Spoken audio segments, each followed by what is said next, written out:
Olá, queridos! Hoje eu quero falar a respeito da notícia que está circulando pelas redes sociais, pela televisão, pela internet. Há pouco estava ali sentado junto com a minha mãe e também foi alvo de notícia na Rede Globo do banco que pertence ao Edir Macedo, ao bispo da Igreja Universal. E eu queria trazer com essa denúncia da Polícia Federal de uma má gestão ou um superfaturamento, enfim, é meio complexo essa questão da denúncia, mas o fato que eu quero aqui para simplificar o vídeo e a linha de raciocínio, trazendo à luz como que é uma administração bíblica. Deixa eu abrir um pouquinho o carro, até quero pedir perdão para os irmãos de eu estar gravando dentro do carro, é porque aonde eu gravo lá atrás normalmente, na minha casa lá atrás, é muito frio.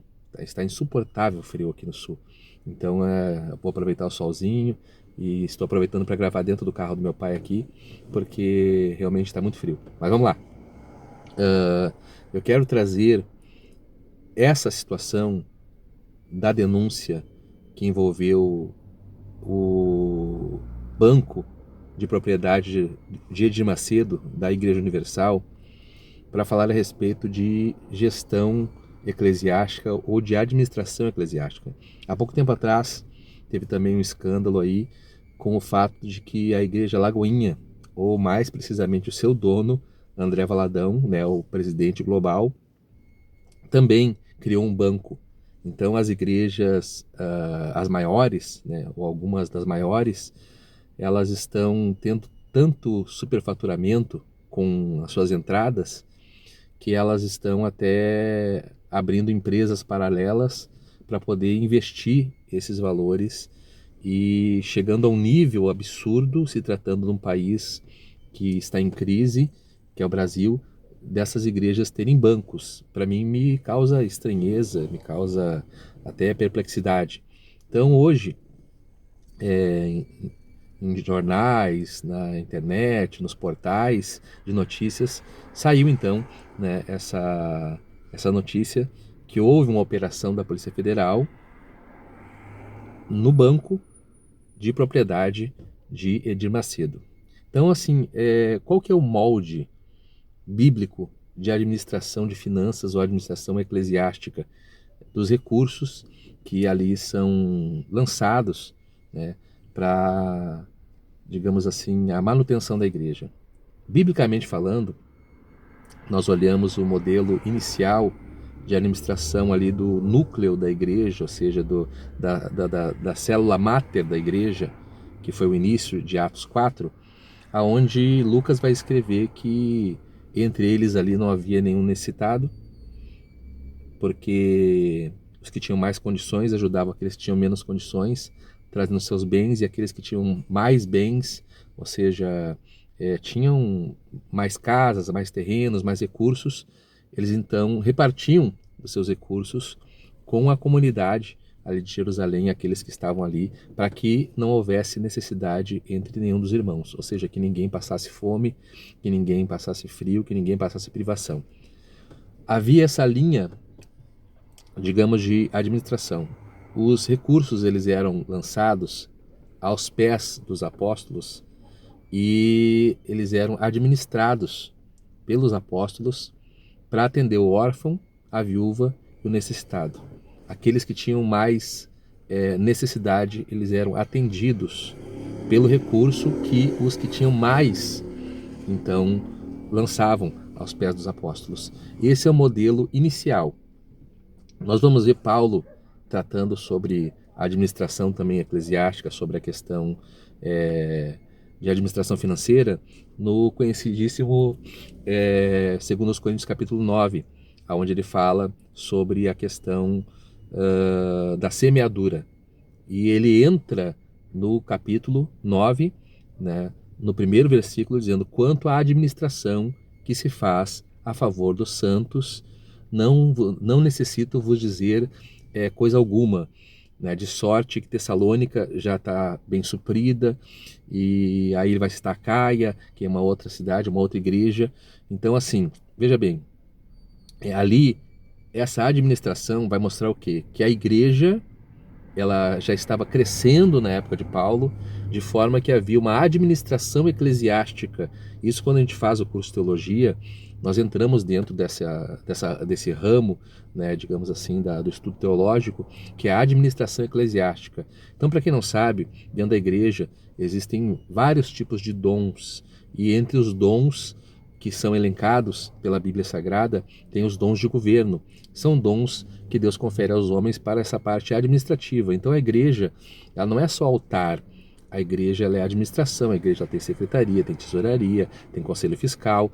Então assim, para esse tipo de manutenção financeira da estrutura da igreja, veja bem, é necessário que pessoas capacitadas e vocacionadas por Deus venham exercer então essa atividade. Você pode observar que até o próprio Jesus, ele teve tesoureiro, embora o tesoureiro era ladrão, que era Judas, mas era tesoureiro, ou seja, o próprio Cristo tinha uma administração financeira para ele e para os apóstolos, para que eles não tivessem ali dificuldades na sua, digamos, manutenção, deslocamento, alimentação, enfim.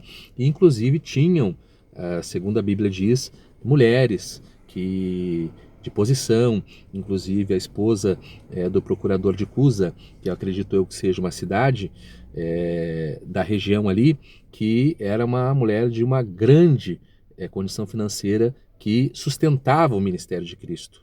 Então veja bem, sempre que houve igreja, ou sempre que houve digamos assim, o trabalho missionário desde Cristo até os apóstolos, sempre esteve essa questão de finanças ligado ao ministério e à expansão do evangelho. Então, escute só, isso é bem comum, isso é lícito, é bíblico, isso é correto. Então a administração da igreja, ela tem qual propósito? Trazendo, contextualizando para os nossos dias odiernos, qual que é o padrão de administração eclesiástica sã e correto? É o quê? A igreja ali receber os seus recursos, que são doados pelos fiéis. Esses recursos eles têm que ser administrados por uma tesouraria, por um conselho fiscal. Digamos assim, aquisições e compromissos que a igreja local tem, eles têm que ser submetidos a essa assembleia ou a esse corpo de pessoas para que venha então se tomar as decisões que dizem respeito à questão dos gastos e da gestão da igreja. E também passado esses custos, vamos dizer, hipoteticamente falando, de uma igreja ou de um templo que tem ali o seu aluguel, água, luz, internet, essas outras despesas, né, que são lícitas serem sanadas.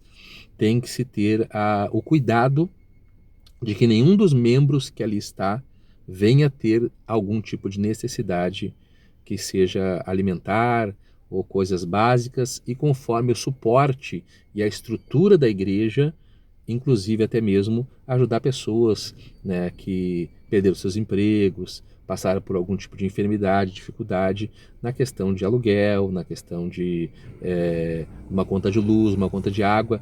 Então, esse tipo de suporte que as entradas têm que se propositar a fazer e os líderes têm que se propositar a fazer. Mas nós vemos que, na verdade, o que ocorre? Ocorre um fenômeno, digamos assim, totalmente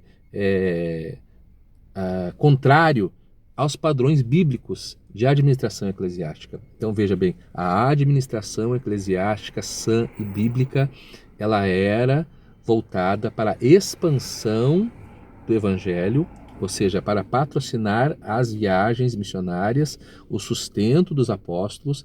Vocês vão ver até inclusive que muita gente pergunta assim, os apóstolos, eles tinham salário? Tinham salário. Você vai ver que o apóstolo São Paulo, né, como eu não quero aqui fazer um tratado sobre o assunto, então eu não trouxe anotado aqui os versículos, coisa e tal, eu estou falando de cabeça, tá bom? Mas você vai ver na Bíblia. Ele faz uma requisição quando ele teve seu apostolado, inclusive colocado em xeque, pelo fato de que ele não andou corporeamente com o próprio Cristo, e por isso muitos não lhe consideravam como apóstolo, embora ele era apóstolo, porque o próprio Cristo escolheu ele. Mas por fim, dentre as reclamações que ele vai fazer sobre a questão do questionamento do apostolado dele, ele vai falar sobre essa questão financeira. Ele vai dizer que Pedro, que Tiago, que João, os demais, viajam com as suas esposas e têm todas as suas custas das viagens e a sua manutenção paga pela igreja de Jerusalém.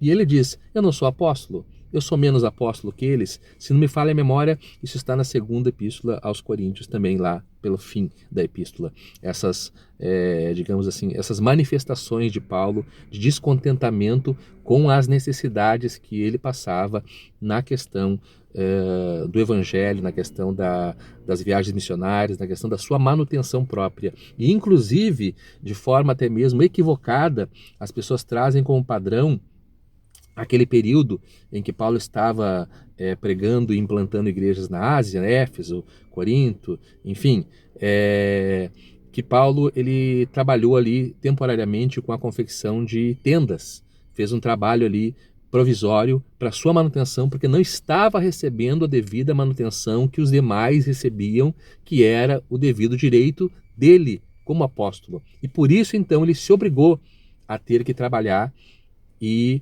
fazer ali a confecção de tendas. E isso não é padrão, irmãos, isso não é padrão. Veja bem, o líder religioso, ou digamos assim, vamos trazer para o lado, né, evangélico, para o lado protestante. O pastor que é presidente, que é vocacionado, que tem um rebanho de porte, eu não estou falando aqui, né, de uma igreja de garagem com 12, 13 pessoas, não desmerecendo o trabalho de garagem de forma nenhuma, eu só estou explicando que conforme a estrutura da igreja, conforme o padrão, né, de estrutura que a igreja tem sim que o seu líder ter ali uma remuneração, uma ajuda de custo, algo que venha lhe manter para que ele possa atender exclusivamente o rebanho. Eu fui pastor missionário, fui pastor presidente, fui pastor dirigente distrital, de congregações grandes, pequenas, coisa e tal. Eu sempre fui remunerado. Um salário baixo, pequeno, mas um salário, digamos assim, que dava para não necessariamente passar fome, né? Dava ali para poder ter uma condiçãozinha que não passasse fome. Então, assim, o pastor ele tem sim que ter o seu salário. E não é obrigação de pastor nenhum ter que trabalhar secularmente se a igreja que ele pastoreia é uma igreja grande. Isso é uma decisão pessoal do pastor. O padrão bíblico não é esse. O padrão bíblico é o padrão dos apóstolos. Os apóstolos, eles viajavam, tinham suas custas pagas pela igreja de Jerusalém, tinha sua manutenção, tinha o seu salário, tinha sua condição financeira. E a decisão de Paulo, então, trabalhar com tenda, biblicamente falando, eu estou falando biblicamente, tá? Não é um padrão, não foi durante todo o tempo, foi só naquele período que ele deixou de ser atendido pela igreja de Jerusalém, porque estava, então, em missão lá na região da Ásia. Ponto, vamos lá. Eu sei que esse ponto aí vai trazer muita controvérsia, mas não tem problema. Eu só estou explicando o padrão bíblico, tá bom? Nada mais do que isso. Agora vamos lá. Disto, para uma igreja ter a condição de ter um banco, isso aí já é uma coisa que foge totalmente, queridos, do padrão bíblico. Porque qual é o padrão, digamos, voltando, né, usando sempre essa questão da lógica teológica, bíblica, não argumentos aí de achismo, de pensamento humano, entende? Eu estou falando aquilo que a Bíblia diz, tá? Então, assim, primeiro, a expansão da igreja, a manutenção daqueles mais necessitados, da viúva, do pobre, daquele que tem uma deficiência, daquele que está sendo, digamos assim, desfavorecido por alguns fatores sociais. A igreja tem que dar o atendimento a este membro, essa pessoa que faz parte do corpo de Cristo, a pessoa que está ali, ela tem que ser atendida, tem que ser atendida. Então vamos lá, principalmente na época falava-se muito das viúvas porque não tinha nenhum assistencialismo para viúvas, fato que hoje em dia é diferente, hoje em dia as viúvas recebem a aposentadoria dos esposos em alguns casos, né? Mas se caso haja viúvas que não tenham esse tipo de atendimento, a igreja tem que dar esse tipo de atendimento, esse tipo de manutenção para as viúvas. Seguindo, expansão missionária. A igreja ela tem que expandir, o evangelho tem que ser pregado a toda a criatura. Então a expansão nos dias, contextualizando para os dias odiernos, ela vai envolver a questão ali, né, de uma programação de rádio, né, de uma programação de internet, que vai ter que ter a internet ali na igreja, para a transmissão dos cultos, essas coisas assim, todo o investimento na pregação do Evangelho, na expansão do Evangelho, na expansão do reino, através da implantação de uma igreja que ela tem a sua sede e cresce, tem um número generoso de membros e tem uma boa administração, abrir mais igrejas. Isso é sadio, bíblico, natural, isso é perfeitamente dentro do padrão bíblico. Aí o que ocorre? Quando chega nesse ponto de uma igreja, tá, que se proposita dentro da sua teologia, né, a capitalizar-se de forma a ter um banco, você vai ver que a igreja já está fugindo do propósito. Já está fugindo do propósito. Até é polêmico o que eu vou dizer para vocês. É polêmico. Mas até digamos assim, a aquisição de uma igreja muito rica, como é a Universal, de uma rede de televisão, se fosse só para pregar o evangelho, não seria errado. Não seria errado. O problema é que eles não fazem isso. Eles têm uma variedade de tipo de programações antibíblicas, profanas, de coisas que não têm nada a ver com a pregação do evangelho. Mas é perfeitamente lícito hoje, trazendo a lume aqui a igreja pentecostal sadia, digamos assim, ou né, pode-se dizer assim, sadia, mais referência no Brasil e mais antiga, que é a Assembleia de Deus. É uma vergonha hoje a Assembleia de Deus não ter um canal de televisão. É uma vergonha, realmente assim, entre as coisas que as igrejas, isso aí eu vou colocar todas elas, entende? Uma igreja como a Universal tem um banco, mas não tem escolas. Não tem escolas. Vê que a igreja adventista tem escola, que para nós pentecostais é uma seita. E a Assembleia de Deus não tem escola, a Universal não tem escolas. Então você imagine, preste bem atenção, é uma questão assim, sabe, óbvia, entende? Hoje os crentes, eles não têm uma escola referência que possa colocar seu filho ali tranquilamente, sem a certeza que vai estar sendo atendido por um professor ou professora que tenha viés de comportamentos antibíblicos, filosofias demoníacas. Muitas vezes eu já tive que ir à escola dos meus filhos para poder resolver situações concernente à grade da programação da escola que envolvia coisas que eram antibíblicas, profanas, de viés, digamos, comportamental, fora do padrão bíblico. E veja bem, uma igreja tem um banco e não tem uma escola. A igreja tem um banco e não tem creches para os filhos dos membros daquela denominação. Então, mesmo que fosse uma exigência para essa escola, para ingressar nessa escola, que fosse os filhos dos membros daquela igreja, seria lícito, porque quem participa daquele movimento, né, daquela agremiação eclesiástica, teria o direito de participar daquela creche, daquela escola. Então nós vemos assim que a igreja odierna, e inclusive essa igreja em questão, ela foge totalmente dos padrões bíblicos no tocante à questão de administração eclesiástica. Então aqui eu quero finalizar e pontuar que a igreja, ela cresceu no Brasil, ela enriqueceu e ela fugiu dos seus propósitos. E o propósito da igreja não é esse. A partir do momento que uma instituição ela falha nesses aspectos que eu aqui elenquei, e são aspectos perfeitamente compreensíveis e são totalmente lógicos dentro de uma igreja que tem muita condição financeira. Quando a igreja foge disso, desse propósito, está fugindo dos propósitos da lei de Cristo, está fugindo dos propósitos do céu, daquilo que o Evangelho manda, do que o Evangelho ordena, que a Bíblia diz que nós temos que cuidar de todos, principalmente dos domésticos da fé. E no tocante a cuidados com os domésticos da fé, nós vemos isso, que, por exemplo, não tem um asilo. A Universal não tem um asilo. A Assembleia de Deus não tem um asilo para os pastores que muitas vezes dão as suas vidas, né, e acabam ficando, com o passar do tempo, doentes, por questão assim de trabalhos insalubres que muitas vezes muitos missionários fazem. Não tem. Então é uma vergonha, irmãos, é uma vergonha. É totalmente contra a lógica da administração eclesiástica, a forma que essas grandes igrejas gestam as suas finanças, tá bom? Fica aqui então a minha reflexão, o que vai dar com a questão do banco aí do Edir Macedo, eu não sei, mas, né, seja conforme a lei. Grande abraço, Deus abençoe.